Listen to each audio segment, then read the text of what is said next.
Tu crois qu'il faut moins manger, faire beaucoup de sport ou arrêter de manger des féculents le soir pour perdre du poids? On t'a menti. Ce qu'on te fait croire sur la perte de poids, c'est souvent à côté de la plaque. Et si sûrement tu galères à perdre tes kilos malgré tous tes efforts, c'est sûrement à cause de ça. Dans cette vidéo, je vais te montrer 5 idées reçues qu'on entend partout et ce qu'il faut vraiment faire à la place pour avoir des résultats durables et sans se priver. Crois-moi, certaines vérités risquent de vraiment te surprendre. En un, il faut moins manger pour maigrir. Ça, c'est ce qu'on essaie de te faire croire, sauf que le problème avec ça, c'est que tu vas venir tout simplement ralentir ton métabolisme. Et ça, pourquoi? Parce que tu vas venir tout simplement stocker beaucoup plus facilement du gras, tu vas avoir envie de moins bouger, moins t'entraîner, tu vas être tout simplement moins énergique dans ton quotidien, donc tu vas dépenser moins de calories. D'un autre côté, en mangeant très très peu, tu ne vas pas pouvoir développer des muscles. Au contraire, tu vas venir réduire, perdre du muscle qui va encore plus ralentir ton métabolisme. Et d'un autre côté, forcément, si tu manges très très peu, ça va favoriser quoi? Les envies sucrées, les craquages, les envies de gras, les envies de grignoter. Bah oui, forcément, si tu donnes pas d'énergie à ton corps, tout simplement, il va aller chercher de l'énergie. Et l'énergie, comment il va aller la chercher? Il va pas aller la chercher en demandant du poulet, des haricots verts et des patates, entre guillemets, hein. Il va y aller en allant chercher du sucre rapide, du sucre industriel. Et c'est pour ça que quand tu manges très très peu, quand tu manges que des légumes et des protéines, tu vas tout simplement avoir beaucoup plus envie de grignoter. Donc pour ça, tout simplement, ce que tu peux faire, c'est faire des bons choix alimentaires en essayant de limiter au maximum les aliments industriels, les aliments transformés, et en favorisant dans chacun de tes repas des protéines, des glucides et des lipides tout simplement. En deux, supprimer les féculents le soir pour pouvoir perdre encore plus vite. Donc ça, c'est quelque chose qu'il faut vraiment pas faire. Pourquoi? Parce que ça va venir stresser ton corps encore un peu plus. Tu vas venir mal dormir. Et surtout, ce qu'il faut comprendre, c'est que c'est l'ensemble des calories que tu consommes durant la journée qui va compter pour ta perte de gras et pas le moment à laquelle tu les consommes.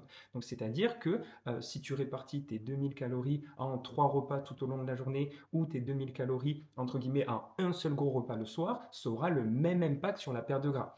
Est-ce que c'est ça qu'il faut faire? Pas forcément, parce que du coup, durant la journée, si tu fais qu'un seul gros repas le soir, tu vas pas avoir d'énergie, tu vas être fatigué, donc c'est bien de les diviser. Mais tout ça pour dire que même si tu manges des féculents le soir, ça n'aura aucun impact sur ta perte de gras. C'est l'ensemble qui compte durant la journée. Donc ce que tu peux faire pour ça, c'est tout simplement doser la quantité de féculents. Parce que oui, ça peut avoir un impact sur ta prise ou ta perte de gras. Donc ce que tu peux faire tout simplement, c'est les intégrer, mais en les dosant de manière intelligente. En 3, il faut faire du sport à fond. On t'a tout simplement fait croire qu'il fallait faire 2 heures de sport tous les soirs pour pouvoir brûler assez de calories. Sauf qu'en faisant ça, tout simplement, tu vas venir t'épuiser, premièrement. Tu vas pas pouvoir le tenir sur le long terme parce que qui peut faire 2 heures de sport tous les soirs sans jamais s'arrêter? Personnellement, je connais aucune personne.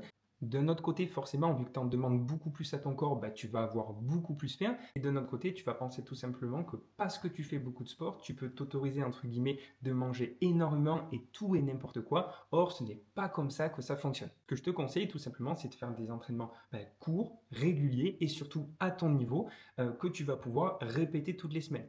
Au sein de ces entraînements, ce que je te conseille encore plus, c'est tout simplement d'inclure du renforcement musculaire. Pourquoi? Parce que plus tu es musclé, plus tu actives ton métabolisme et plus tu brûles naturellement des calories. Donc c'est un énorme atout que tu dois mettre de ton côté avec le renforcement musculaire. En 4, il faut être motivé tout le temps. Ça, c'est quelque chose qu'on entend tous les jours, que si tu n'y arrives pas, c'est parce que tu as la flemme ou que tu n'as pas assez de volonté. Sauf que la vérité avec ça, c'est que ta motivation, elle va varier selon quoi? Selon ton humeur, ton mood du jour, les aléas de la vie, tes règles, potentiellement, ce qui passe dans ta vie privée, professionnelle. Donc si tu comptes uniquement sur la motivation, tu vas sans cesse t'arrêter. Par contre, si tu crées des habitudes automatiques qui te correspondent avec un cadre, avec un suivi, ce sera beaucoup plus facile de le tenir sur le long terme. Également, ce que tu peux faire, c'est tout simplement traquer tes habitudes. Tu peux le faire avec un tracker d'habitude, donc c'est-à-dire un petit calendrier dans lequel tu as tous tes objectifs du jour avec la date, sur lesquels toi tu vas cocher. Ça peut t'aider à rentrer dans une dynamique positive et ça va te pousser tout simplement à mettre en place ces bonnes habitudes tous les jours. En 5, tout doit être parfait pour avoir des résultats. Ça, c'est complètement faux. C'est normal de sauter un entraînement. C'est normal d'avoir un repas à l'extérieur. C'est normal, tout simplement, des fois d'avoir envie de grignoter, avoir envie de manger.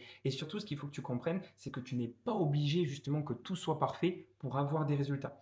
Et ce côté perfectionniste, en fait, ça va tout simplement t'empêcher de mettre les choses en place. Parce que si à chaque fois qu'entre guillemets tu dérailles un petit peu du plan, toi dans ta tête c'est un départ à zéro, ben, en fait mentalement ça va être très lourd, mentalement ça va être très compliqué. Alors que si à chaque fois que tu as un petit truc, un repas à l'extérieur, un saut d'entraînement, ben, tu te dis que tout simplement c'est pas grave, que ça fait partie du processus et que le lendemain tu reprends les bonnes choses, au final il n'y a que comme ça que tu vas pouvoir avancer sur le long terme. Et même mentalement, le fait d'accepter que tout soit pas parfait, ben, au final, ça va te soulager, ça va enlever d'un poids. Donc, ce que je te conseille vraiment, c'est d'essayer de viser un 80%. C'est-à-dire que si 80% de tes habitudes vont dans la direction de ton objectif, je t'assure que tu vas avoir des résultats. Et une phrase que j'aime beaucoup, c'est tout simplement ta capacité à reprendre tes habitudes, même quand tout n'était pas évident ou même quand tout n'est pas parfait, c'est ça qui va faire la différence. N'hésite pas à me dire dans les commentaires si tu as déjà entendu ces phrases-là. Donc mets en place tout ce qu'on a vu dans la vidéo et surtout pense à t'abonner si ce n'est pas le cas.